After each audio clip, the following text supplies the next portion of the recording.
नमस्कार दोस्तों, Hindi novel story explainer में आपका हार्दिक स्वागत है, जहां हर पन्ना एक नई कहानी और हर कहानी एक नया अनुभव लेकर आती है। यहां आपको सिस्टम, रोमांस और मैजिक की अनोखी कहानियां मिलेंगी। तैयार हो जाए इस शानदार सफर के लिए।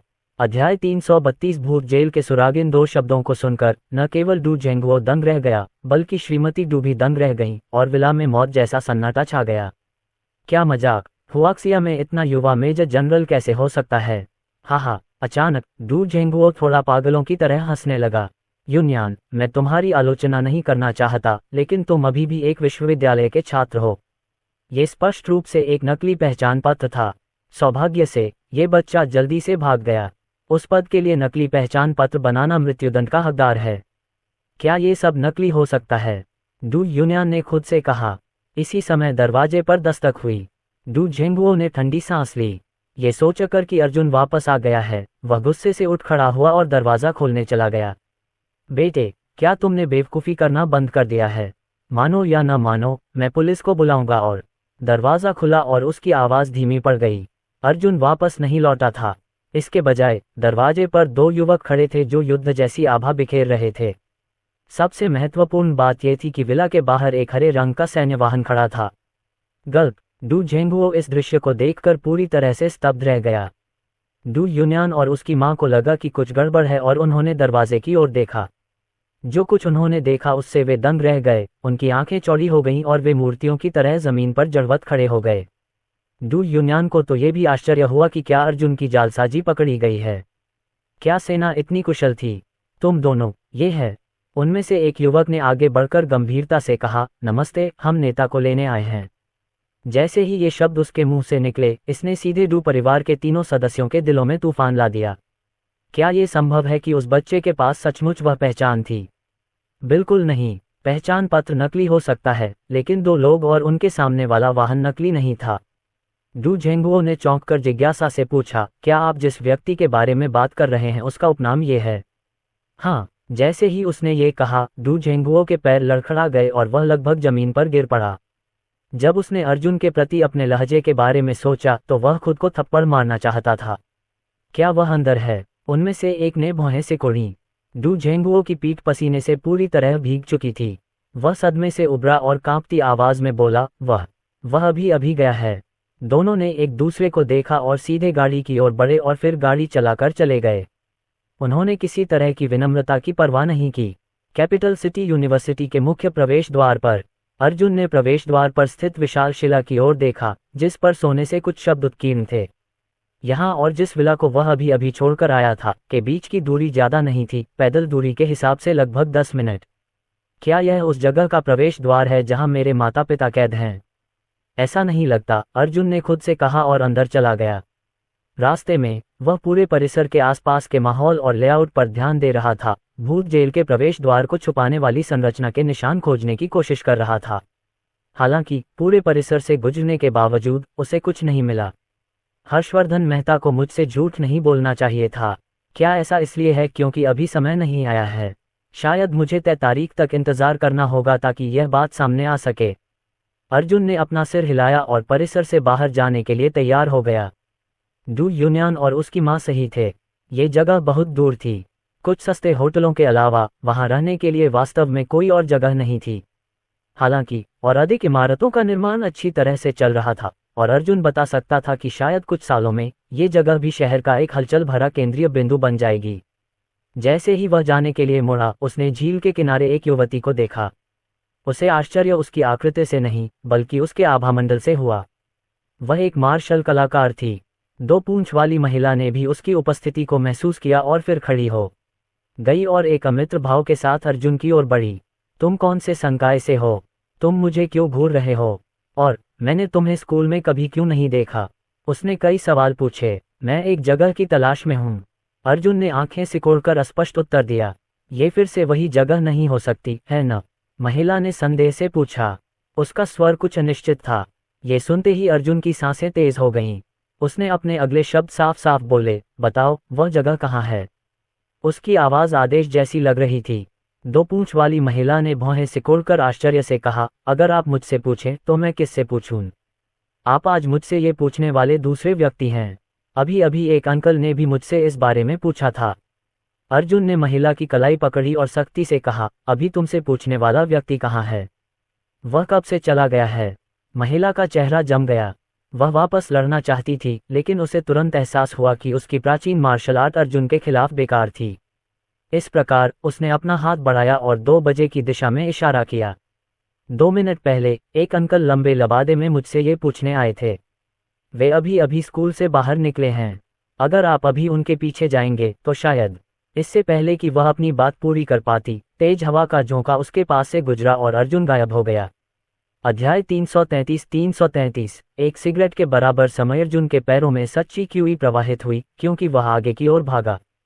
उसे उम्मीद नहीं थी कि भूत जेल के प्रवेश द्वार पर कोई और भी ताक झांक कर रहा होगा। ये देखकर कि यह व्यक्ति यहाँ तक पहुँचने में कामयाब हो गया है, इसका मतलब था कि उसके पास कुछ जानकारी है। अर्जुन को लगा कि उसे इस व्यक्ति को ढूंढना ही होगा। जैसे ही वह तेजी से जमीन पर दौड़ा, उसने अपने पीछे अशांत हवा का एक निशान छोड़ दिया। जल्द ही अर्जुन ने 100 मीटर दूर एक लंबे लबादे में एक आदमी को देखा।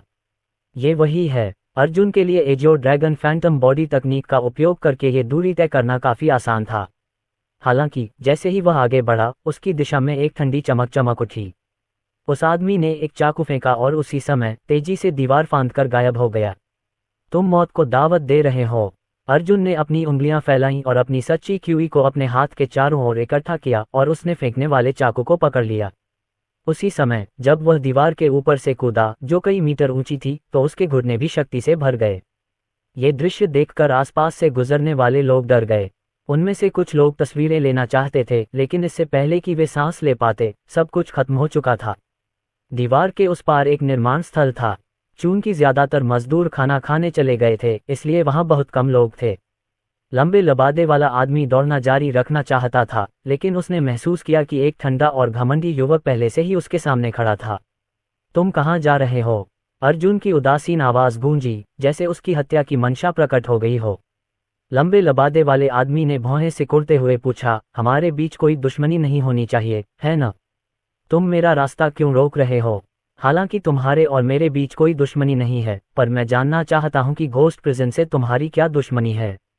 जब उस लंबे वस्त्रधारी व्यक्ति ने अर्जुन की बातें सुनी, तो उसके चेहरे पर एकदम से परिवर्तन आ गया। उसके शरीर पर भी हत्या की भावना की परत जम गई। तुम बहुत कुछ जानते हो। उस स्थिति में मैं तुम्हें केवल मार ही सकता हूँ। अचानक उस आदमी की भयावह आवाज गूंजी। कुछ ही देर बाद उसके हाथ से एक और चाकू निकला, इस बार ज्यादा तेज और ज्यादा सटीक। यह अर्जुन के एक महत्वपूर्ण अंग पर निशाना साधा गया था। स्पष्टतः उसका इरादा हत्या करने का था। उन्हें अपने उड़ने वाले चाकुओं पर बहुत भरोसा था, क्योंकि उन्होंने अनगिनत अन्य विशेषज्ञों की जान ले ली थी। तथापि तुम्हें चाकुओं से खेलना इतना पसंद है? अर्जुन के होठों पर मुस्कान आ गई। एक सेकंड बाद अर्जुन ने वह चाकू वापस उस आदमी पर फेंक दिया जिसे उसने पहले पकड़ा था। तोड़ना, ये कैसे संभव है? आदमी के चेहरे की मुस्कान गायब हो गई। न केवल उसका उड़ने वाला चाकू इस चींटी को मारने में विफल रहा, बल्कि इसे दूसरे पक्ष द्वारा आसानी से नष्ट भी कर दिया गया। इससे चौंककर वह जल्दी से पीछे हट गया और फेंकने वाले चाकू को चकमा दे दिया। इसी समय उसके सामने एक छाया प्रकट हुई। अच्छा नहीं है। आदमी के चेहरे पर अचानक से परिवर्तन आ गया और उसने अनजाने में ही अपनी हथेली से वार कर दिया। आपकी प्रतिक्रिया की गति बहुत खराब है, एक ठंडी आवाज धीमी सी सुनाई दी। एक पल में 5 स्टील जैसी उंगलियों ने उसकी कलाई पकड़ ली।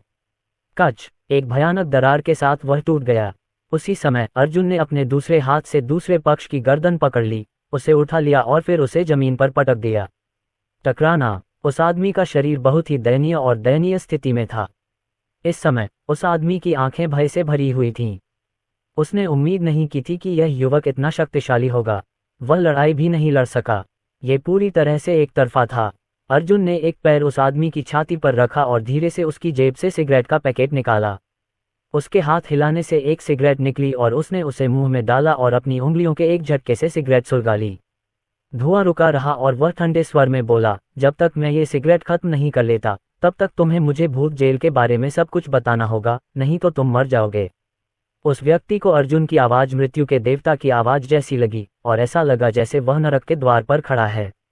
उसकी पुतलियां सिकुड़ गईं और उसका शरीर कांप उठा। उसने कहा, सर, मुझे मत मारिए। मैंने अभी सुना है कि इस क्षेत्र में भूत जेल खुलने वाली है, इसलिए मैं समय से पहले ही देखने के लिए यहाँ आया हूँ। कचा क्रैक, अर्जुन ने बल लगाया और उस आदमी की अधिकांश पसलियां तोड़ दीं।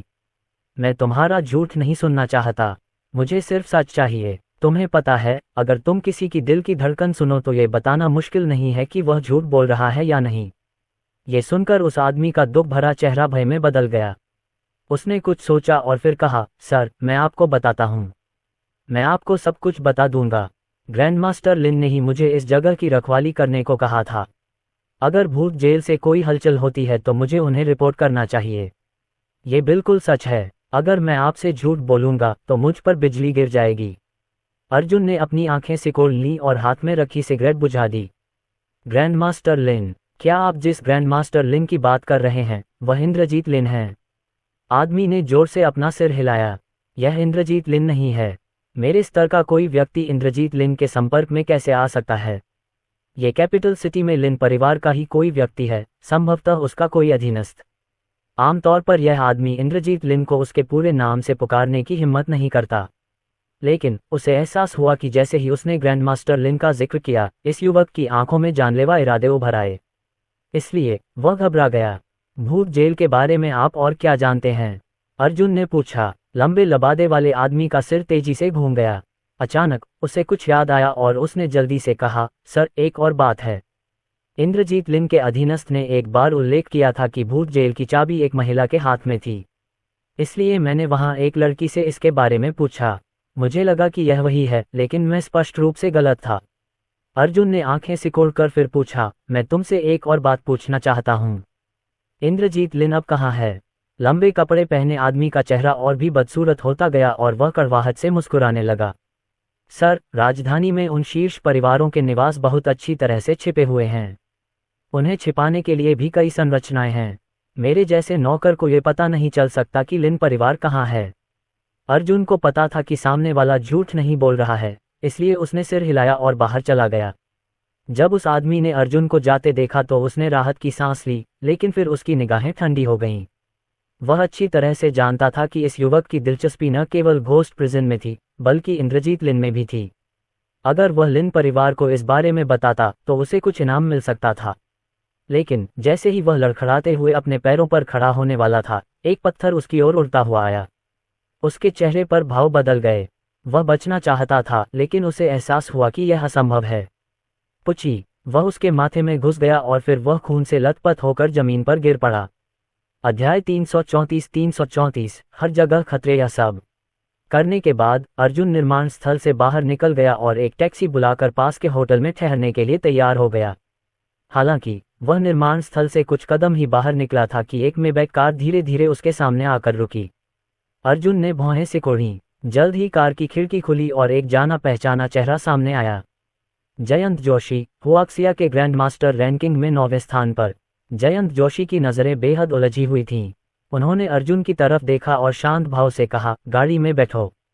अर्जुन ने सिर हिलाया। उसे महसूस हो रहा था कि जयंत जोशी की उसके प्रति शत्रुता पूरी तरह से गायब हो गई है। उसकी जगह एक जटिल भावना आ गई थी, जिसमें दया का भाव भी शामिल था। अर्जुन ने दरवाजा खोला और अंदर बैठ गया। कार का इंटीरियर विशाल था और उसमें वह सब कुछ था जो एक लग्जरी कार से अपेक्षित होता है।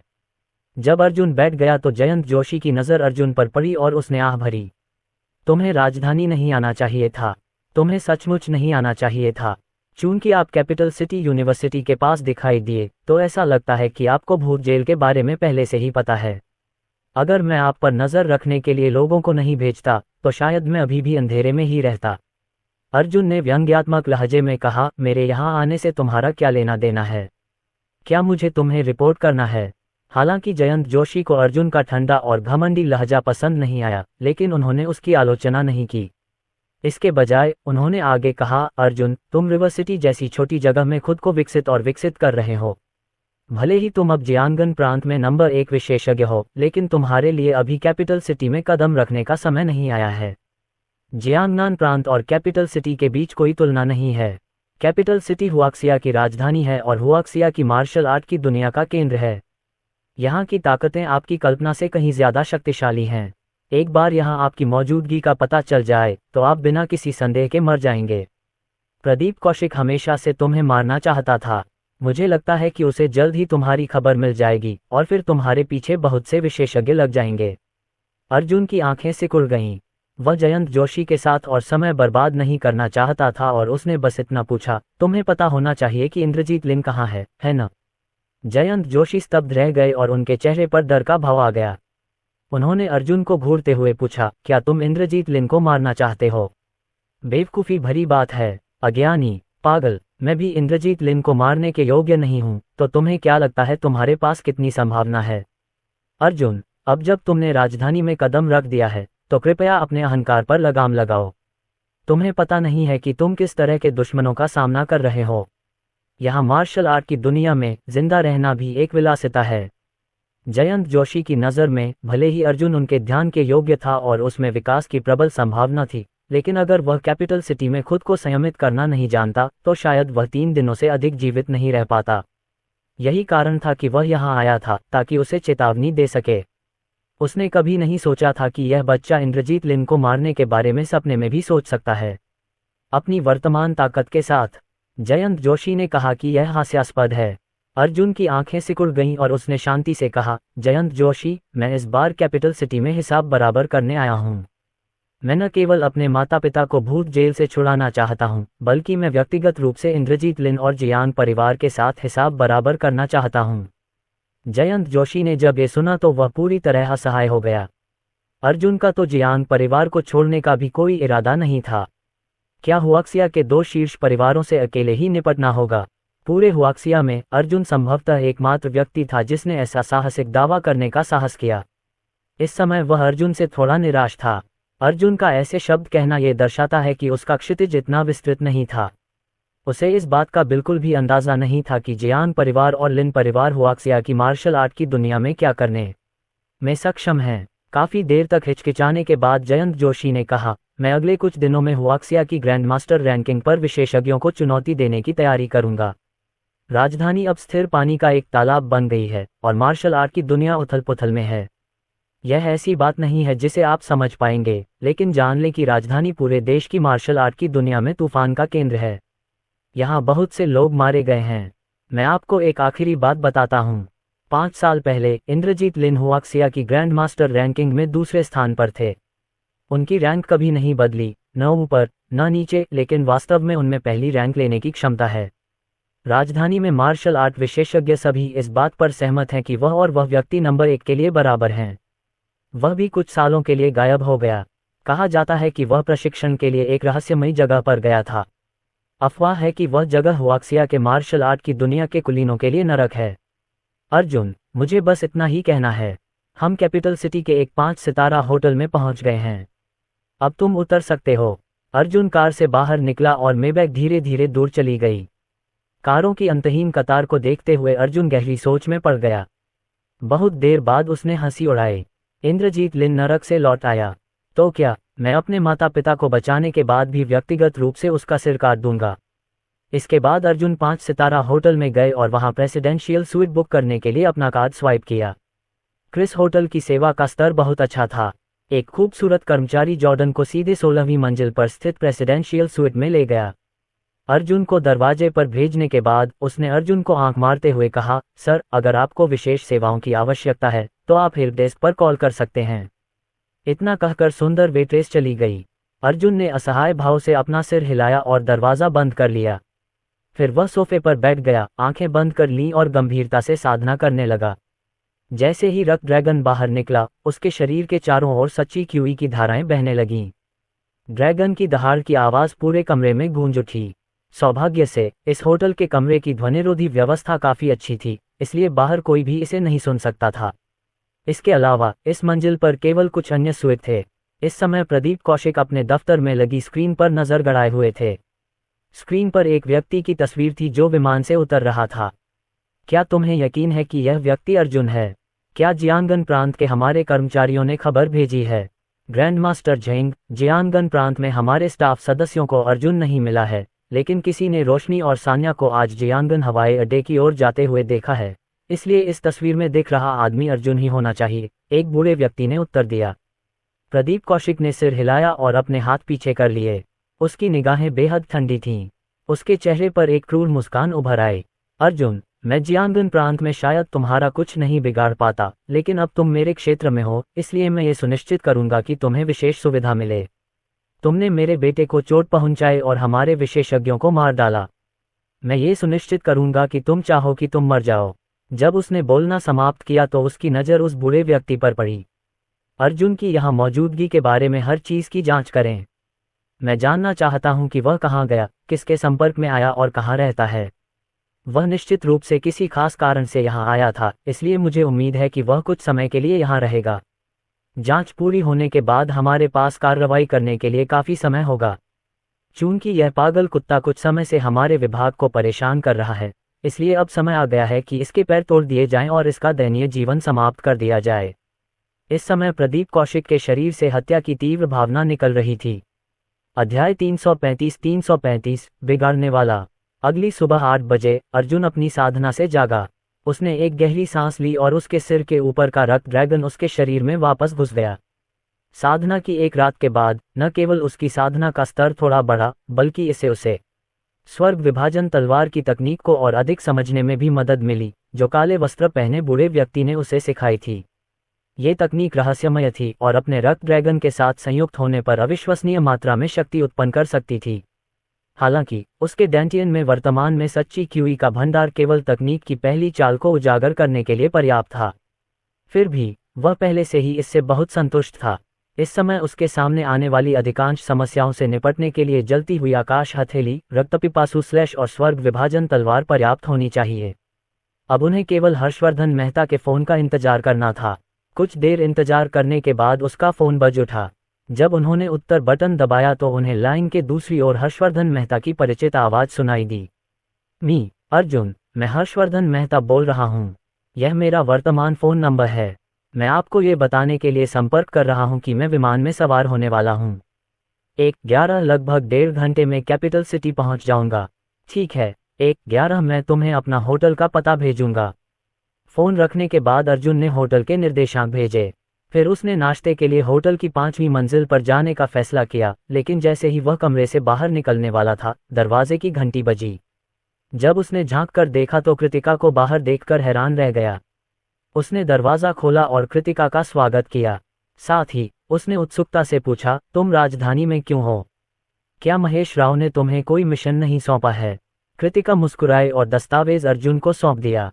मी अर्जुन, मुझे पता है कि आप हाल ही में कैपिटल सिटी यूनिवर्सिटी पर ध्यान दे रहे हैं, इसलिए ड्रैगन सोल ने आपके लिए परिसर के अंदर घूमने के लिए पहले से ही एक उपयुक्त पहचान की व्यवस्था कर दी है। अर्जुन ने उत्सुकता से दस्तावेज खोला और पाया कि यह विश्वविद्यालय में प्रोफेसर के रूप में नियुक्ति का पत्र था। कृतिका ने उसे चाबियों का एक गुच्छा भी दिया।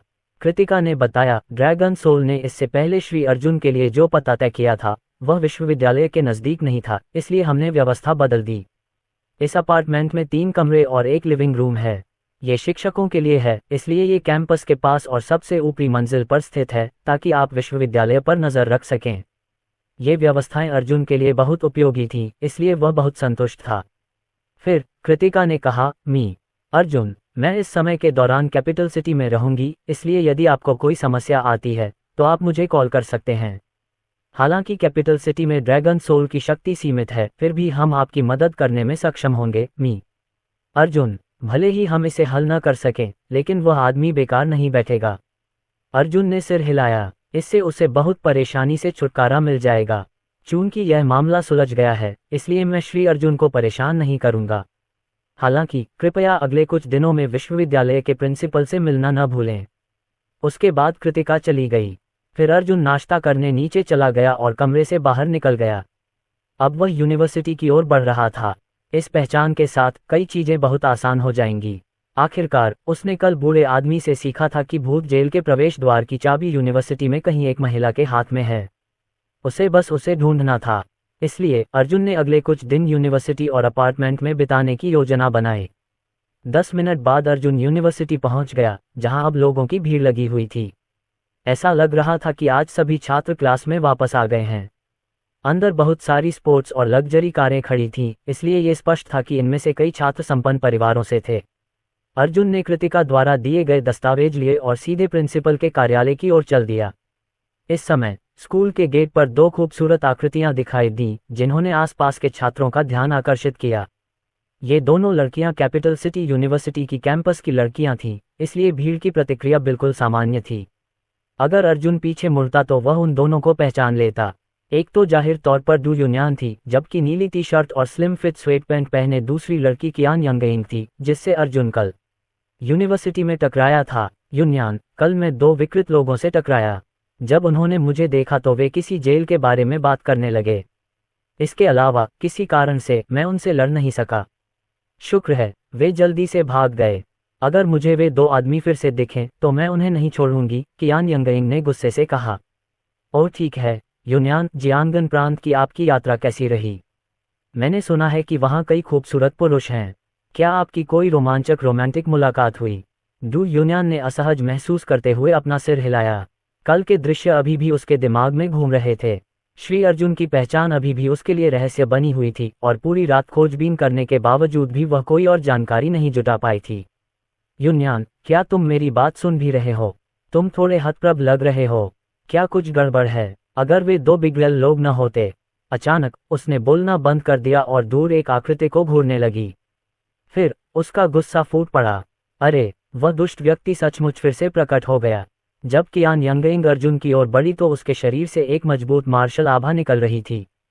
पलक झपकते ही वह अर्जुन के पीछे आ गई और उसने चाकू से उसकी गर्दन के पीछे वार कर दिया ताकि वह बेहोश हो जाए।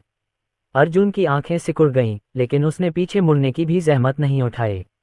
इसके बजाय उसने बस अपना कंधा हिलाया और हवा की एक लहर कियान यंगइंग की ओर बढ़ी और उसे पीछे की ओर उड़ा दिया। फिर, इससे पहले कि वह बहुत दूर जा पाती, अर्जुन ने आगे बढ़कर उसकी कलाई पकड़ ली और उसे पीछे खींच लिया। गति के कारण उसका शरीर मछली की तरह इधर उधर हिलने लगा। अर्जुन ने कियान यंगइंग के नितंबों पर जोरदार थप्पड़ मारा, जिससे वह लड़खड़ाकर गिर पड़ी। हालांकि उसने जल्दी से खुद को संभाला और वापस अपने पैरों पर खड़ी हो गई। अरे बदमाश, जानते हो मैं कौन हूँ? हम कल और आज का कर्ज अभी चुका देंगे। इसी समय अर्जुन के सामने एक और सुंदर आकृति प्रकट हुई। ये डू यून्यान था। उसकी आवाज में उत्साह और सम्मान की झलक थी। मिस्टर अर्जुन, आप यहाँ हैं। केवल कियान यंगइंग ही नहीं थी जो उसके रवैये से स्तब्ध थी, बल्कि वहाँ मौजूद बाकी छात्र भी थे। सभी लोग स्तब्ध होकर अर्जुन को देखने लगे। यह आदमी कौन था? अध्याय 336 छिपा हुआ गठन। डू यून्यान न केवल कैंपस की सुंदरी थी, बल्कि छात्र परिषद की अध्यक्ष भी थी। हर कोई जानता था कि वह एक प्रभावशाली और संपन्न परिवार से आती है, इसलिए कई पुरुष छात्र उसे अपना आदर्श मानते थे। हालांकि बहुत कम लोग उसके करीब आने की हिम्मत कर पाते थे और जिन लोगों ने रोमांटिक प्रस्ताव रखने की कोशिश की, उन्हें अस्वीकार कर दिया जाता था। डू यून्यान और कियान यंगइंग सबसे अच्छे दोस्त थे और उनके बीच बहुत अच्छे संबंध थे। दोनों के बीच कोई रिश्ता नहीं था, इसलिए कुछ लोगों ने गलती से मान लिया कि वे अलग अलग दिशा में जा रहे हैं। हालांकि इस समय उन्होंने जो देखा वह काफी चौंकाने वाला था। डू यून्यान एक अजनबी के प्रति इतना विनम्र और सम्मानजनक व्यवहार कर रहा था। ये कैसे संभव हुआ? कियान यंगइंग ने सबसे पहले प्रतिक्रिया दी। उसने अर्जुन को शत्रुता से देखा और डू यून्यान से पूछा, यून्यान, तुम क्या कर रहे हो? क्या तुम इस विकृत व्यक्ति को जानते हो? डू यून्यान के चेहरे पर भाव बदल गए क्योंकि उसे पता था कि अर्जुन की पहचान खास है। उसने जल्दी से कियान यंगइंग का मुंह बंद किया और कहा, मिस्टर अर्जुन, मेरे दोस्त ने तुम्हें किसी और के लिए गलत समझा है। मुझे सच में खेद है। वैसे तुम कल कहाँ गए थे? हमारा पूरा परिवार तुम्हें ढूंढ रहा था। दरअसल मेरे पिताजी जानते हैं कि उन्होंने गलत समझा है, इसलिए वे माफी मांगने के लिए आपको व्यक्तिगत रूप से भोजन कराना चाहते हैं। कियान यंगइंग दंग रह गई। वह यून्यान के पिता की पहचान और स्थिति को बहुत अच्छी तरह से जानती थी। ऐसा व्यक्ति इस आदमी से माफी कैसे मांग सकता है? क्या मजाक! इसके अलावा यून्यान की इस विकृत व्यक्ति से मुलाकात कैसे हुई? इसकी कोई जरूरत नहीं है। सबको आश्चर्य हुआ जब अर्जुन ने बिना किसी हिचकिचाहट के उसे अस्वीकार कर दिया। इसके बाद वह मुड़कर प्रिंसिपल के कार्यालय की ओर चला गया। पीछे खड़ी दो लड़कियों पर उसने कोई ध्यान नहीं दिया। श्री अर्जुन, डू यूनियन को बिल्कुल भी गुस्सा नहीं आया। आखिरकार उसके पिता कल बहुत आगे निकल गए थे, इसलिए यह समझा जा सकता था कि अर्जुन उन्हें आसानी से माफ नहीं करेगा। इसके अलावा अर्जुन एक मेजर जनरल थे। मिस्टर अर्जुन, क्या मैं अपने पिता से कह सकता हूं कि वे आकर आपसे माफी मांगें? हालांकि अर्जुन पहले ही कोने से गायब हो चुका था। यह उसके समय के लायक नहीं था। अर्जुन जल्द ही प्रशासनिक भवन की 8वीं मंजिल पर प्रिंसिपल के कार्यालय में पहुंच गया। उसने दरवाजा खटखटाया लेकिन कोई जवाब नहीं आया। वह भौचक्का होकर जाने के लिए मुड़ा, लेकिन अचानक उसे अंदर से एक महिला की आवाज़ और सरसराहट की आवाज़ सुनाई दी। कुछ ही देर बाद दरवाज़ा खुला। 30 साल की एक महिला बाहर निकली। उसके बाल थोड़े बिखरे हुए थे और चेहरा थोड़ा लाल था। उसने अर्जुन की तरफ देखा, अपना सिर नीचे किया और अपनी पाठ योजना लेकर चली गई। अंदर आएं। तभी एक शक्तिशाली और गरिमापूर्ण आवाज़ गूंजी। इस व्यक्ति के स्वर में कुछ नाराजगी भी थी। अर्जुन घर में घुसा और अचानक उसकी नज़र एक मोटे, गंजे अधेड़ व्यक्ति पर पड़ी, जिसने काले फ्रेम वाला चश्मा पहना हुआ था, जो स्पष्टतः प्रिंसिपल था। आप किस विभाग से हैं? अचानक आवाज़ धीमी पड़ गई। प्रिंसिपल, जिसके चेहरे पर अधीरता थी, खड़ा हुआ और अर्जुन के पास जाने की पहल की। उसने अपना हाथ बढ़ाया और उत्साहित होकर कहा, तुम्हें आर होना चाहिए। हाँ, ड्रैगन सोल ने मुझे सब कुछ बता दिया है। तुम्हें प्रोफेसर के रूप में पाना हमारे विश्वविद्यालय के लिए वास्तव में सम्मान की बात है। अर्जुन ने उस आदमी का बढ़ा हुआ हाथ नहीं लिया और उसके हाथ में रखी फाइल उसे थमा दी। कौन जानता था कि इस आदमी के हाथ कहाँ थे? ये मेरे दस्तावेज हैं। प्रिंसिपल ने अजीब तरीके से मुस्कुराते हुए दस्तावेज ले लिए। फिर उन्होंने समझाया, अर्जुन, हालांकि आज पहला दिन है जब कक्षाएं फिर से शुरू हुई हैं, लेकिन सब कुछ तैयार है। 1 मिनट के लिए मेरा इंतज़ार करो, मैं कुछ लेकर आता हूँ।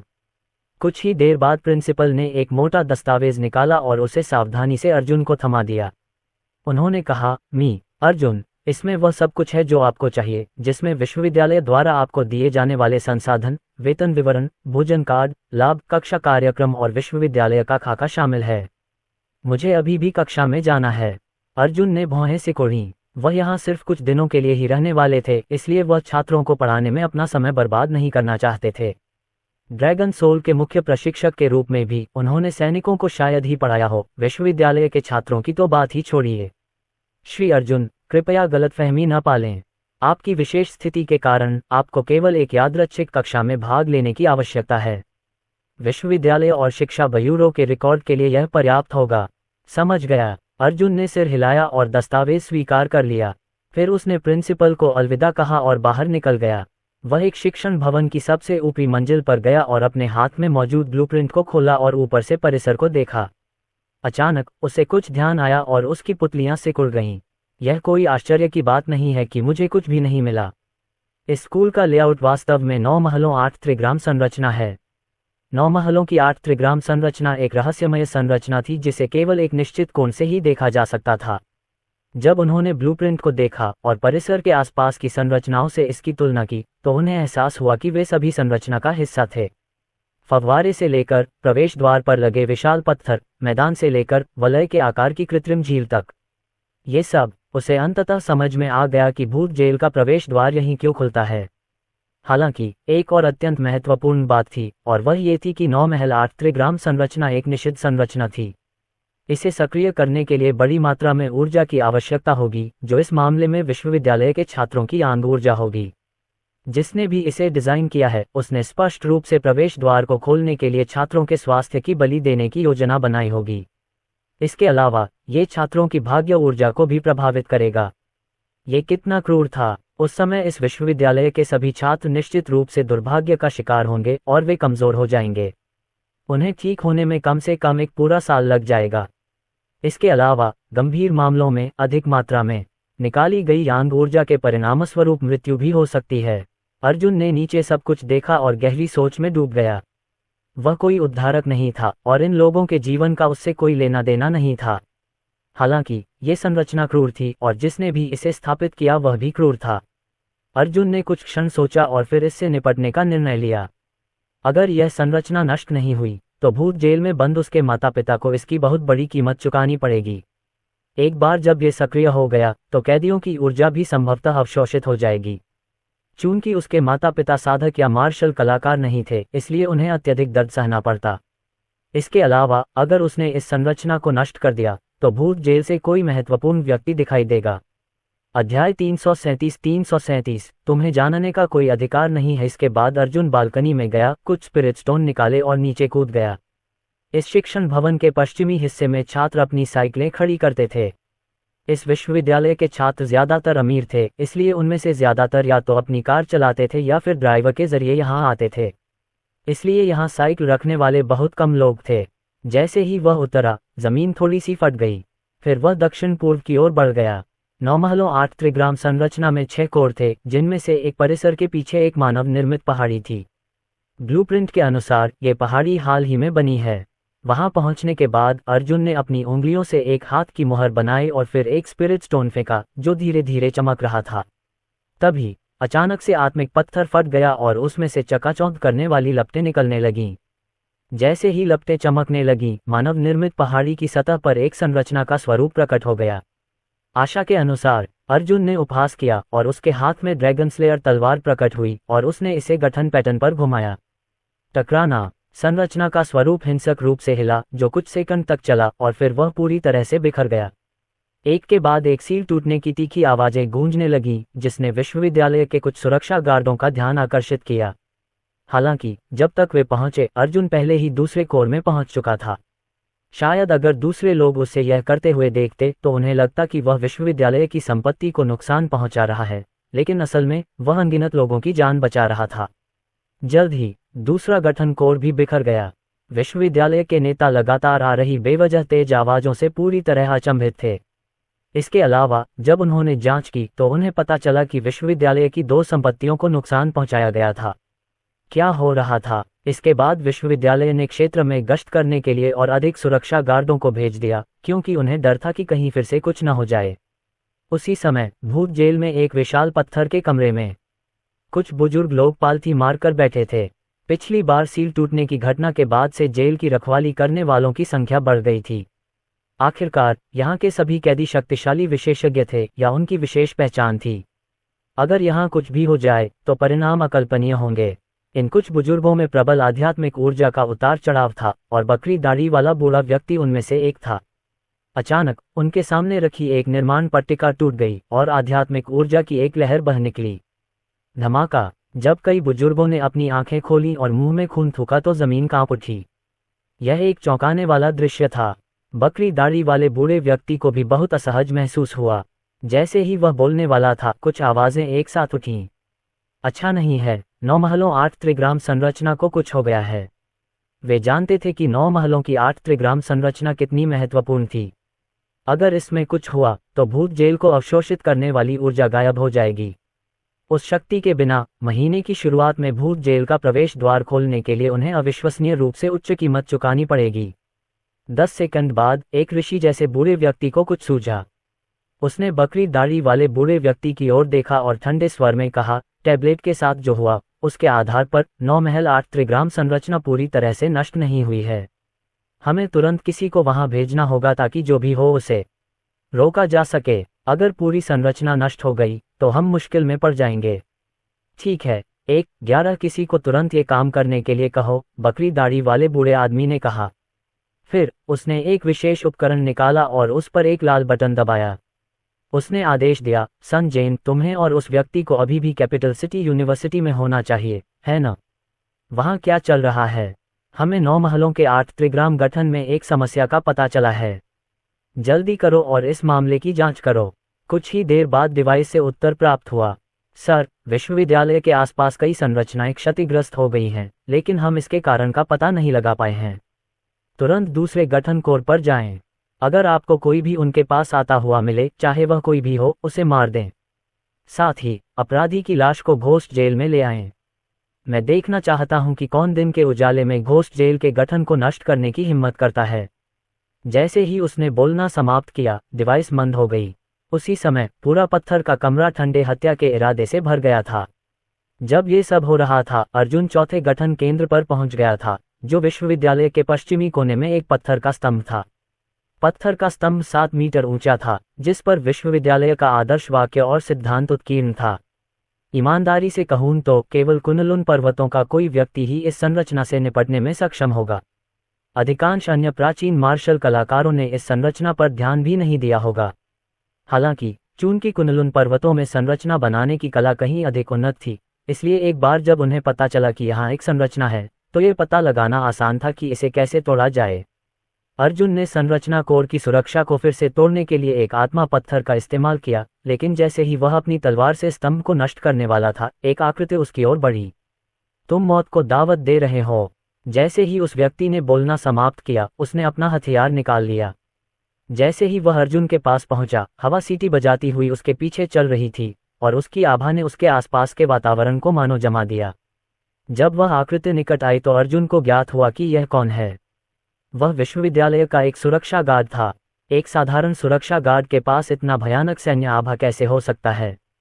केवल एक ही संभावना थी, वह ये कि यह व्यक्ति भूत जेल से था। ऐसा लग रहा था कि इस संरचना को नष्ट करने से किसी को बाहर निकालने में सफलता मिल गई है। तुम्हें इस संरचना को नष्ट नहीं करना चाहिए था। मुझे पहले ही आदेश मिल चुका है कि तुम्हें मरना होगा, और मेरी तलवार से कोई नहीं बच पाएगा। उस आदमी की आंखें ठंडी और अहंकारी थीं।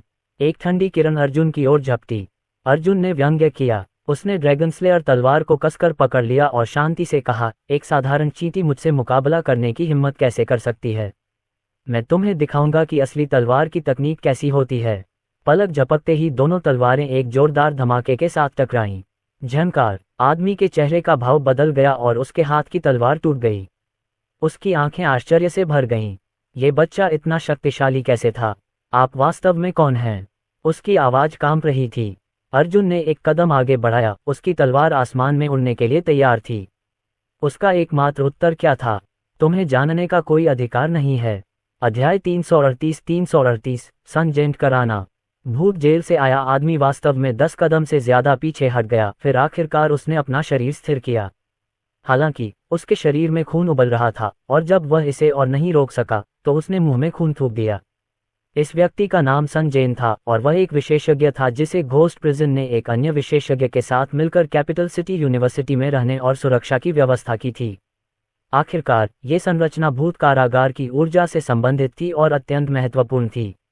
इसलिए जब उसे यह खबर मिली कि संरचना पर हमला हो रहा है, तो वह इस संरचना के केंद्र की ओर दौड़ा और देखा कि अर्जुन इस केंद्र को नष्ट करने वाला है। क्रोधित होकर उसने मारने के लिए वार किया, लेकिन उसे पीछे हटने पर मजबूर होना पड़ा। कैपिटल सिटी यूनिवर्सिटी में ऐसा मजबूत व्यक्ति कब आया? संजय इस समय विश्वविद्यालय में प्रवेश करने वाले प्रत्येक व्यक्ति पर ध्यान दे रहा था, और हालांकि विश्वविद्यालय में वास्तव में कुछ मार्शल आर्ट विशेषज्ञ थे, फिर भी उसकी ताकत और उनके बीच का अंतर बहुत बड़ा था। दूसरे शब्दों में कहें तो डरने की कोई बात नहीं थी।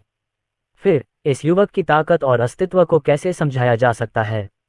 यह आदमी कहाँ से आया था? सिर्फ इस आदमी की तलवार चलाने की कला ही उसे डराने के लिए काफी थी।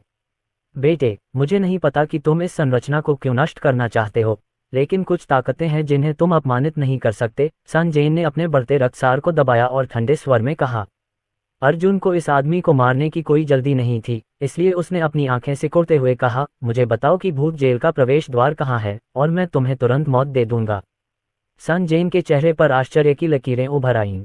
ये व्यक्ति वास्तव में भूत जेल के बारे में जानता था, और उसमें प्रवेश भी करना चाहता था। उसने कुछ सेकंड सोचने के बाद कहा, आपको घोस्ट प्रिजन के बारे में कुछ भी जानने का कोई अधिकार नहीं है। जैसे ही उसने बोलना समाप्त किया, संजय ने अपना मुंह खोला, और वास्तव में उसके मुंह से एक सफेद चमक निकली।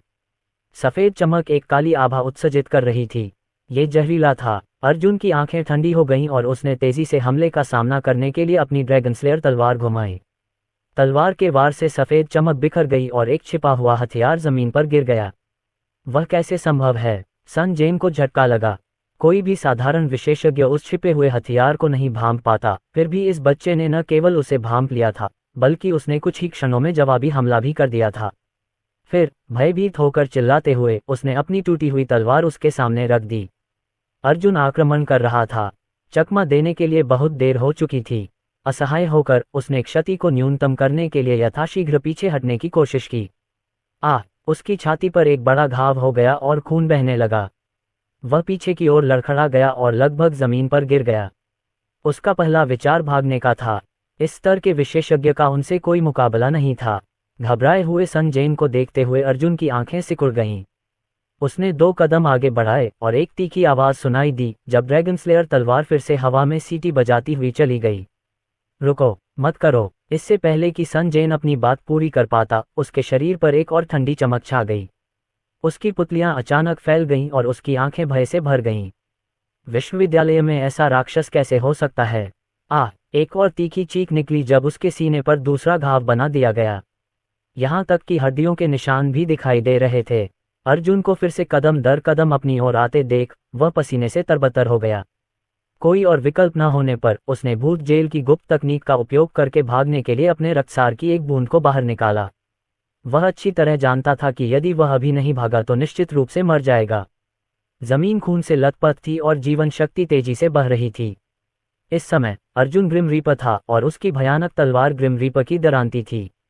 नरक के द्वार पूरी तरह से खुल गए थे और मृत्यु की अंतहीन ठंडी आभा ने उसे घेर लिया था। नहीं, वह यहाँ नहीं मर सकता। उसने गुप्त तकनीक को सक्रिय किया जिससे वह धुएं और धूल के बादल में छिप गया, लेकिन जैसे ही उसका शरीर हवा में लुप्त होने वाला था एक ठंडी आवाज गूंजी। छोड़ने की कोशिश कर रहे हो? सपने देखो। धुएं के पीछे से दो बड़े हाथ निकले और उन्होंने सुन जेन की गर्दन पकड़ ली। तुम मुझे नहीं मार सकते। मैं घोस्ट जेल से हूँ। घोस्ट जेल के विशेषज्ञ तुम्हें एक उंगली से कुचल सकते हैं। अगर तुम मुझे मार दोगे तो वे निश्चित रूप से कैपिटल सिटी यूनिवर्सिटी की जांच करेंगे। सन जेन ने पीला चेहरा बनाकर दहाड़ते हुए कहा। इस स्थिति में वह केवल अर्जुन को धमका सकता था, इस उम्मीद के साथ कि दूसरा पक्ष झुक जाएगा। हालांकि अंदर से वह जानता था कि यह बेकार है, क्योंकि अर्जुन पहले स्थान पर भूत जेल में प्रवेश करना चाह रहा था। तलवार की ठंडी धार सन जेन की गर्दन पर रखी गई। तुम्हारे पास सिर्फ एक ही मौका है। मुझे बताओ कि भूत जेल का दरवाज़ा कहाँ है, नहीं तो मैं तुम्हें इस दुनिया में पैदा होने पर ही पछतावा करवा दूंगा। इस समय सन जेन को लगा कि उसकी आंखों के सामने उसकी जिंदगी घूम गई है। यह आदमी तो बिल्कुल पागल था। बेशक वह अर्जुन को भूत जेल के बारे में बताना चाहता था, हालांकि एक बार जब वह ऐसा करेगा तो वह मर जाएगा। तलवार उसकी गर्दन में धंसने लगी और खून धीरे धीरे बहने लगा। भाड़ में जाओ, मैं बात करूंगा, 1-11 बात करूंगा। घोस्ट जेल की चाबी किसी दूसरे व्यक्ति के हाथ में है। अगर वह घोस्ट जेल का प्रवेश द्वार खोलना चाहती है तो उसे महीने की शुरुआत का इंतजार नहीं करना पड़ेगा। उसे बस ब्लड एसेंस और चाबी की जरूरत है। ये औरत कौन है? अर्जुन ने भौहें सिकोड़कर पूछा। वह घोस्ट जेल में बंद एक बुजुर्ग की बेटी है और कैपिटल सिटी यूनिवर्सिटी में तैनात है। फिर इससे पहले कि सन जेन बोलना समाप्त कर पाता, एक अजीब शक्ति अचानक उसके शरीर से बाहर निकल आई। कच! सन जेन की गर्दन वास्तव में अपने आप मुड़ गई, पूरे 360 डिग्री। उसकी पुतलियां फैल गईं और फिर सिकुड़ गईं, जैसे कि वह मृत हो सकती थी।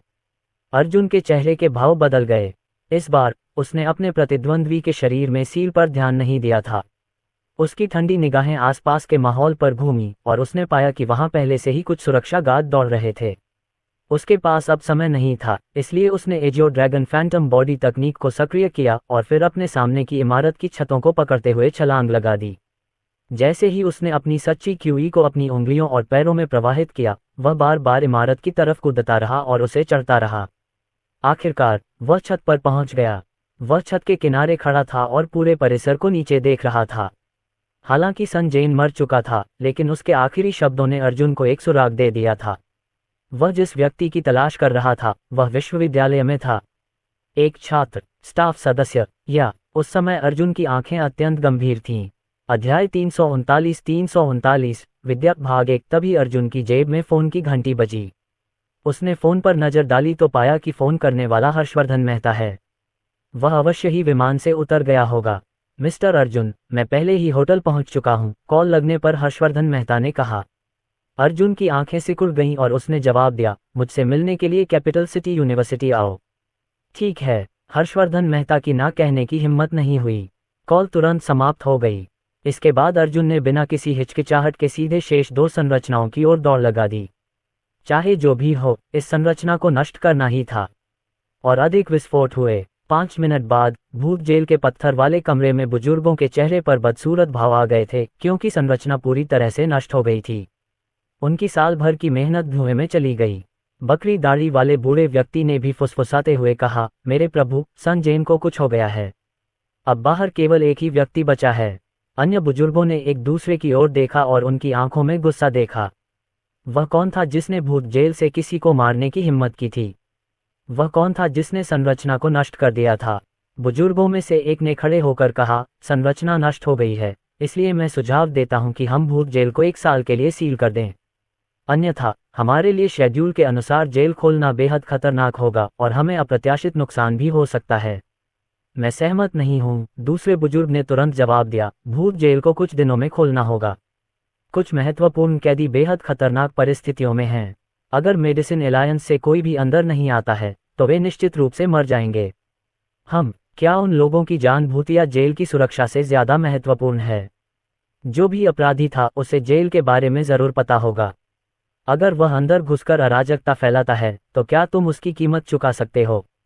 पहले वाले बुजुर्ग की आवाज बहुत ठंडी थी, उसे चुनौती देना पसंद नहीं था। इस समय एक अन्य बुजुर्ग ने कहा, बहस करना बंद करो। भूत जेल निश्चित रूप से खुलेगी। यदि वे लोग जेल में मर जाते हैं तो हुआक्सिया में वे ताकतें और संप्रदाय निश्चित रूप से पागल हो जाएंगे और हम और भी अधिक मुसीबत में पड़ जाएंगे। अब हमें उस व्यक्ति से निपटना होगा जिसने संरचना को नष्ट कर दिया है। हालांकि हम जेल से बाहर नहीं निकल सकते, फिर भी हम उसे मारने के लिए दूसरों का इस्तेमाल कर सकते हैं। एक बार वह मर गया तो जेल खोलने में कोई समस्या नहीं होगी। सभी ने सिर हिलाया, ये देखकर कि उसका प्रस्ताव स्वीकृत हो गया है। इस बुजुर्ग ने आगे कहा, जो बाहर रह गई है वह दूसरे बुजुर्ग की बेटी है।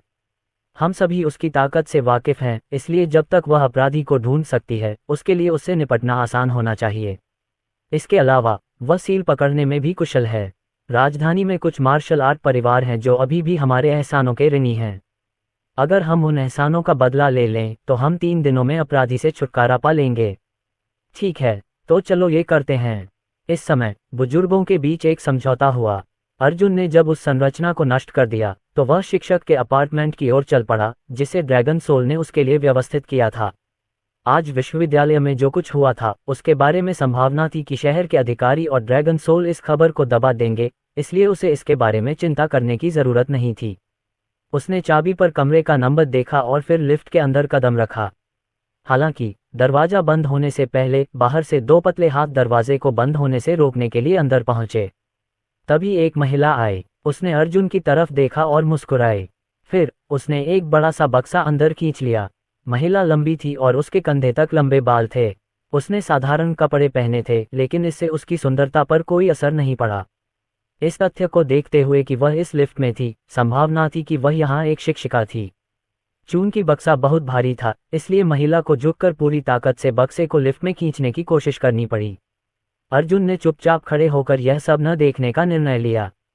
मैं कर देता हूँ। महिला आश्चर्यचकित हो गई और उसका चेहरा हल्का सा लाल हो गया। ठीक है। महिला की आवाज बहुत मधुर और लगभग मधुर थी। फिर अर्जुन ने आगे बढ़कर दोनों हाथों से बॉक्स के दोनों किनारों को पकड़ लिया और आसानी से उसे लिफ्ट के अंदर ले गया। धन्यवाद। अर्जुन ने बस सिर हिला दिया। फिर जब महिला अपनी मंजिल का बटन दबाने के लिए मुड़ी तो उसने वह मंजिल नंबर देखा जिस ओर अर्जुन जा रहा था और आश्चर्य से बोली, क्या आप नए विश्वविद्यालय के प्रोफेसर हैं? कल शिक्षकों के चैट ग्रुप में काफी हलचल मची हुई थी, क्योंकि प्रिंसिपल ने अचानक उन्हें बताया कि विश्वविद्यालय एक बहुत ही युवा प्रोफेसर की भर्ती करने जा रहा है जो विदेश से पढ़ाई करके लौटा है। पूरे अपार्टमेंट परिसर में अर्जुन की मंजिल पर स्थित इकाइयां, जो उसकी मंजिल भी थी, सबसे अच्छी थीं। इस प्रकार संयोग से उसने कल प्रिंसिपल को अपने सामने वाले कमरे की सफाई की व्यक्तिगत रूप से निगरानी करते हुए देखा था। जाहिर है ये युवा प्रोफेसर के लिए आरक्षित आवास था। उसने सोचा था कि इस नए पेशे में 40 साल की उम्र होगी, लेकिन यह व्यक्ति 20 साल का लग रहा था, और वह भी मुश्किल से। क्या वह किसी प्रकार का प्रतिभाशाली व्यक्ति था? अर्जुन ने दूसरे पक्ष की ओर देखा और भौहें सिकोड़ लीं, लेकिन फिर भी उसने सिर हिला दिया। अर्जुन की पुष्टि मिलने के बाद महिला और भी उत्सुक हो गई। उसने अपना हाथ आगे बढ़ाया और कहा, मेरा नाम विद्या है, मैं यूनिवर्सिटी में अंग्रेजी की शिक्षिका हूँ। मैंने अभी 6 महीने पहले ही ज्वाइन किया है और मैं आपके सामने रहती हूँ। अर्जुन ने हाथ मिलाना स्वीकार किया और उत्तर दिया, अर्जुन। उन्होंने कोई भी अनावश्यक बात नहीं कही।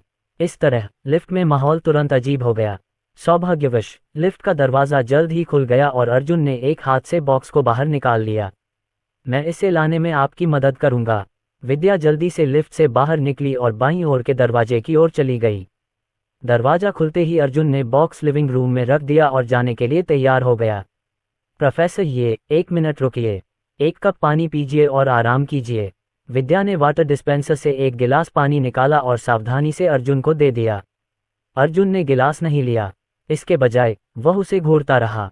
खास तौर पर वह उसके गले में पड़े हार को घूर रहा था।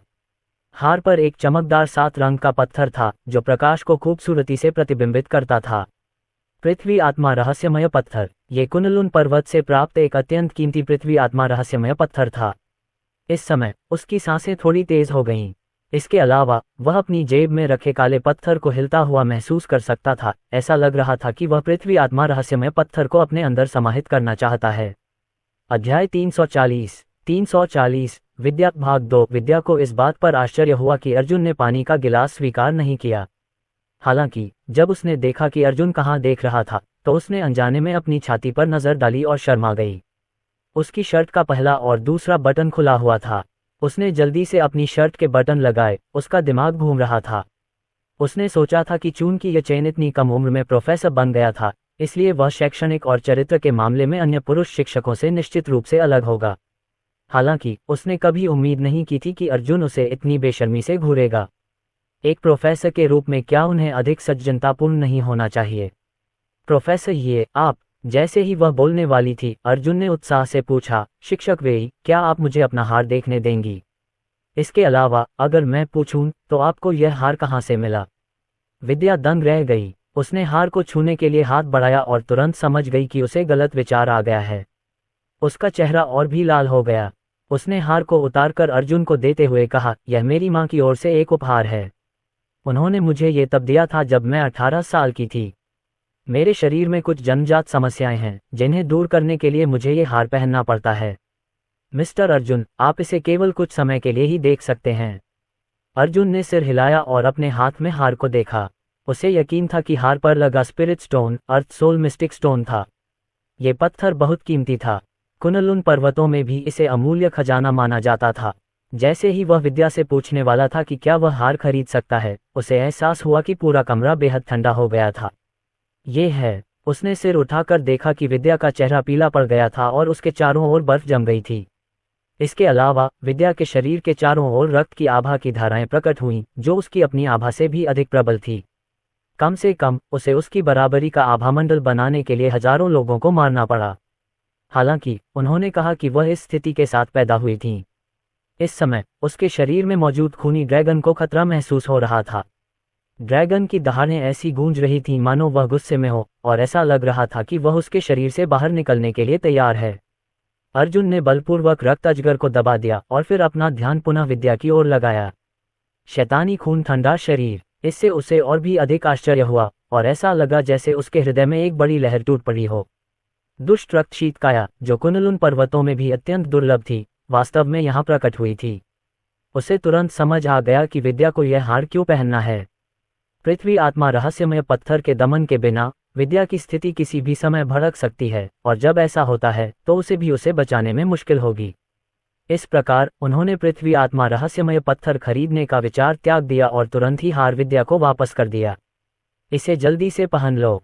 ठीक है। विद्या ने हार पहना और कमरे का तापमान तुरंत सामान्य हो गया। उसके शरीर के चारों ओर फैली रक्त की आभा भी गायब हो गई। आश्चर्य की बात यह है कि विद्या को कुछ भी असामान्य नहीं लगा। प्रोफेसर ये, आपने अभी जिस खूनी शरीर का जिक्र किया था वह क्या था? विद्या ने उत्सुकता से पूछा। कुछ नहीं, मैं तो बस अपने आप से बात कर रहा था, अर्जुन ने जवाब दिया। हालांकि यह अर्थ सोल मिस्टिक स्टोन कीमती था, लेकिन निस्संदेह यह विद्या के लिए जीवन रक्षक वस्तु थी। वह ऐसा व्यक्ति नहीं था जो किसी निर्दोष व्यक्ति के जीवन से ज्यादा खजाने को प्राथमिकता देता। इसलिए उसने उससे याद दिलाया, शिक्षक वेई, याद रखना कि भविष्य में चाहे कोई भी तुमसे हार उतारने के लिए कहे, ऐसा मत करना। हालांकि विद्या को नहीं पता था कि अर्जुन अचानक इतना गंभीर क्यों हो गया है, फिर भी उसने सिर हिलाया। प्रोफेसर ये, मैं समझती हूँ। अच्छा, आराम करो। अगर तुम्हें किसी मदद की जरूरत हो तो तुम मेरा दरवाज़ा खटखटा सकते हो। मैं तुम्हारी ज्यादातर समस्याओं को सुलझाने में मदद कर सकता हूँ, अर्जुन ने कहा और चला गया। विद्या ने अर्जुन के जाते हुए चेहरे को देखा और भौहें सिकोड़कर बोली, ये प्रोफेसर साहब वाकई बहुत अजीब आदमी हैं। मुझे समझ में नहीं आता कि वो क्या बोल रहे हैं, और उनका व्यक्तित्व भी अजीब है। लेकिन क्या वह वास्तव में केवल हार के बारे में चिंतित था और नहीं? जब अर्जुन अपनी यूनिट में पहुंचा तो उसका मन लगातार पृथ्वी आत्मा रहस्यमय पत्थर के विषय पर विचार कर रहा था, तथा विद्या की उत्पत्ति के बारे में भी सोच रहा था। फियंडिश ब्लड कोल्ड फिजिक दुनिया की सबसे खतरनाक फिजिक में से एक थी। एक बार जब ये भड़क गई तो शायद उसकी जिंदगी खत्म हो जाएगी। अगर विद्या साधक होती तो वह अपनी साधना का इस्तेमाल करके इसे दबा सकती थी, लेकिन ये स्पष्ट था कि वह केवल एक नश्वर थी। पृथ्वी आत्मा रहस्यमय पत्थर के बिना वह निश्चित रूप से नष्ट हो जाएगी। अफसोस की बात है, दुर्भाग्य से अर्जुन के पास उस व्यक्ति की परवाह करने के लिए ऊर्जा या समय नहीं था जिससे वह संयोग से मिला था। किसी भी मामले में चूंकि उसके पास अपने शरीर की रक्षा के लिए पृथ्वी आत्मा रहस्यमय पत्थर था, इसलिए उसे अगले कुछ वर्षों में भड़कने की चिंता नहीं करनी पड़ेगी। 10 मिनट बाद फोन की घंटी बजी। स्कूल गेट पर हर्षवर्धन मेहता पहुंचे थे। अपनी गाड़ी गेट पर खड़ी रखो, मैं बाहर आता हूं। अर्जुन ने फोन रख दिया और बाहर चला गया। हर्षवर्धन मेहता की पहचान खास थी। अगर वह टीचर के अपार्टमेंट में आता तो उसे भूत जेल के कर्मचारी आसानी से देख लेते। अर्जुन के लिए बेहतर था कि वह खुद ही स्कूल गेट पर चला जाए। 2 मिनट बाद अर्जुन की मुलाकात कार में हर्षवर्धन मेहता से हुई। क्या भूत जेल के लोगों ने आपसे संपर्क किया? अर्जुन ने शांति से पूछा। श्री अर्जुन, उन्होंने मुझे केवल राजधानी आने के लिए कहा है और अभी तक मुझसे संपर्क नहीं किया है। हालांकि इस बार एक छोटी सी समस्या है। पहले मुझे मेडिसिन अलायंस से एक सहायक लाने की अनुमति थी, लेकिन इस बार किसी कारण से मुझे केवल अकेले भूत जेल में प्रवेश करने की अनुमति है। अर्जुन की आंखें सिकुड़ गईं और वह मुस्कुराया। मैंने शुरू से ही चुपके से अंदर घुसने की योजना नहीं बनाई थी। भूत जेल ने कुछ ऐसे लोगों को कैद कर लिया है जिन्हें कैद नहीं किया जाना चाहिए। मैं चाहता हूं कि उन्हें इसकी दर्दनाक कीमत चुकानी पड़े। उसकी निगाहें बहुत ठंडी थीं। ये सबसे अच्छा होगा यदि उसके माता पिता जीवित और सुरक्षित हों, अन्यथा वह भूत जेल को भी उनके साथ दफना देगा। अर्जुन की हत्या की मंशा को भांपते हुए हर्षवर्धन मेहता की आंखें थोड़ी सिकुड़ गईं। मिस्टर अर्जुन, क्या तुम अंदर घुसने की योजना बना रहे हो? आप ऐसा नहीं कर सकते। मैंने सुना है कि भूत जेल में कई बेहतरीन विशेषज्ञ हैं और भूत जेल अभेद्य है। अगर कोई जबरदस्ती अंदर घुस जाए तो उसका एकमात्र परिणाम मौत है। यद्यपि उसने उसे मनाने की कोशिश की, फिर भी अर्जुन ने कहा, आपको मेरे मामलों के बारे में चिंता करने की जरूरत नहीं है। आपको बस इतना करना है कि जैसे ही आपको पता चले कि भूत जेल खुल गई है, मुझे तुरंत सूचित करें। अर्जुन कार से उतरने ही वाले थे कि तभी हर्षवर्धन मेहता का फोन बज उठा। हर्षवर्धन मेहता ने जाना पहचाना नंबर देखा और जल्दी से अर्जुन को आवाज लगाए। अर्जुन, कृपया थोड़ा रुकें, कॉल आ रही है। ये घोस्ट प्रिजन से कोई है। अर्जुन दंग रह गया। वह वापस बैठ गया और उसने लाइन के दूसरी तरफ से एक ठंडी महिला की आवाज सुनी। हर्षवर्धन मेहता, क्या आप सब कुछ ले आए? हर्षवर्धन मेहता ने अर्जुन की ओर देखा और जवाब दिया, हाँ, मैं किसी भी समय भूत जेल में प्रवेश कर सकता हूँ। लाइन के दूसरी तरफ मौजूद महिला ने ठंडी आवाज में कहा, स्थिति बदल गई है। हम शायद महीने की शुरुआत तक इंतजार न कर पाएं। परसों 12 बजे अपने पास मौजूद सारा सामान लेकर कैपिटल सिटी यूनिवर्सिटी के उत्तर में यूने झील पर मेरा इंतजार करना। देर मत करना, सिर्फ एक ही मौका है। इसके अलावा अगर मुझे पता चला कि आपने ये जानकारी लीक की है तो मेडिसिन अलायंस इसके परिणाम भुगतने में सक्षम नहीं होगा। अध्याय 341 अवांछित स्वागत अनुवादक, एंडलेस फैंटेसी अनुवाद संपादक, एंडलेस फैंटेसी अनुवाद। महिला की धमकी से यह स्पष्ट हो गया कि घोस्ट प्रिजन हर्षवर्धन मेहता या मेडिसिन अलायंस को बिल्कुल भी गंभीरता से नहीं लेता। इसके बाद कॉल अचानक खत्म हो गई और अर्जुन और हर्षवर्धन मेहता एक दूसरे को देखते रह गए। अर्जुन, भूत जेल उतनी सरल नहीं है जितनी आप सोचते हैं। सटीक रूप से कहें तो ये हुआक्सिया की मार्शल आर्ट की दुनिया से संबंधित नहीं है। यही कारण है कि मैं आपको सलाह देता हूं कि आप इसमें जबरन घुसने की कोशिश न करें। आपने अभी दूसरे पक्ष की आवाज सुनी। हालांकि मेडिसिन अलायंस के पास हुआक्सिया की मार्शल आर्ट की दुनिया में कुछ हैसियत और ताकत है, लेकिन उनकी नज़र में ये कुछ भी नहीं है। अर्जुन ने हर्षवर्धन मेहता की बात अनसुनी कर दी और कार का दरवाजा खोलकर बाहर निकल गया और बुदबुदाया, परसों आधी रात को यूनिवर्सिटी के उत्तर में यूने झील पर। मैं इस दिन का इंतजार कर रहा था। हर्षवर्धन मेहता ने कार की खिड़की से अर्जुन को जाते हुए देखा और कीमिया कक्ष में देखे गए दृश्य को याद किया। वह दिव्य बिजली बहुत भयानक थी। हालांकि भूत जेल शक्तिशाली और रहस्यमय था, लेकिन श्री अर्जुन भी कमजोर नहीं थे। अगर वह कीमिया कक्ष में अपनी शक्ति का इस्तेमाल कर पाते तो भूत जेल को नुकसान उठाना पड़ सकता था। अध्यक्ष महोदय, क्या मुझे अब आपको वापस ले जाना चाहिए? हर्षवर्धन मेहता ने एक पल सोचा, अपनी आंखें सिकुड़ी और कहा, कोई बात नहीं, मैं होटल तक पैदल ही जाऊंगा। ये ज्यादा दूर नहीं है। अगर ये को सवारी की जरूरत पड़ी तो तुम अगले कुछ दिनों तक यहीं रहोगे। याद रखो, मिस्टर अर्जुन को नाराज मत करना। समझ गया। ड्राइवर ने सिर हिलाया और रियरव्यू मिरर से हर्षवर्धन मेहता की तरफ देखा। वह इतने सालों से हर्षवर्धन मेहता के साथ था, लेकिन ये पहली बार था जब उसने हर्षवर्धन को किसी से इतना डरते हुए देखा था। इसके बाद हर्षवर्धन मेहता कार से उतरकर कैपिटल सिटी यूनिवर्सिटी से गायब हो गए। अर्जुन अध्यापकों के कमरे में वापस आया और काम पर जाने ही वाला था कि उसने दरवाजे पर दस्तक सुनी। वह मुंह सिकुड़कर दरवाजा खोलने गया तो देखा कि विद्या बाहर खड़ी थी। विद्या ने सफ़ेद ऑफ शोल्डर ड्रेस पहन रखी थी और मेकअप भी किया हुआ था। हैरान होकर उसने पूछा, क्या बात है? विद्या मुस्कुराई और अपने फ़ोन की स्क्रीन की ओर इशारा किया। प्रोफेसर, ये हमारे स्कूल के कुछ शिक्षकों और प्रोफेसरों ने विश्वविद्यालय में आपका स्वागत करने के लिए एक स्वागत समारोह का आयोजन किया है। कृपया हमें इसमें शामिल होने का सम्मान दें।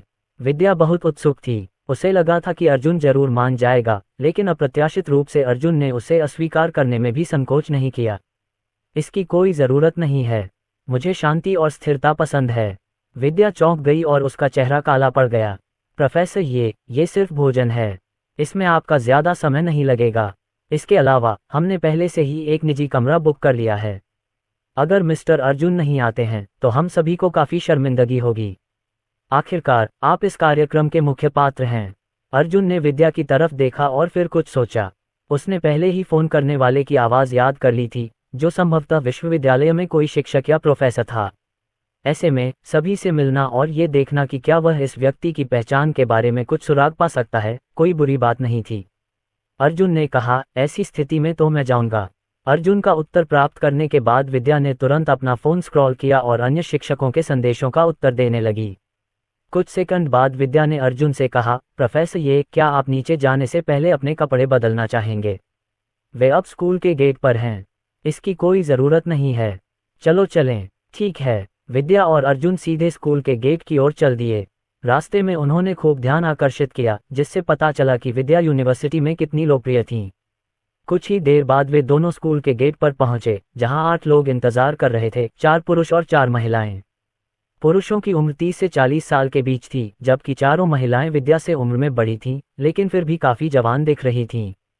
विद्या, यहाँ आओ। कई महिला अध्यापिकाओं ने उत्साह से विद्या और अर्जुन की ओर हाथ हिलाया। उनकी आंखें उत्सुकता से अर्जुन को देख रही थीं। विद्या तुरंत अर्जुन को अपने पास ले आए और उसे समूह से परिचित कराया। यह अर्जुन है, जिसके बारे में मैं अभी ग्रुप में बात कर रही थी, वही जिसकी प्रिंसिपल हाल ही में प्रशंसा कर रही थी और जिसके बारे में बात कर रही थी। थोड़ी मोटी महिला शिक्षिकाओं में से एक को ऐसा लगा जैसे उसने भूत देख लिया हो और वह चौंक कर बोली, विद्या, क्या ये वाकई वही प्रोफेसर है जिसका जिक्र प्रिंसिपल ने किया था? ये कैसे संभव है? वह मेरे छात्रों की ही उम्र का लग रहा है। बहन कीयू, क्या मुझे ऐसा लग रहा है कि मैं आपसे झूठ बोल रही हूँ?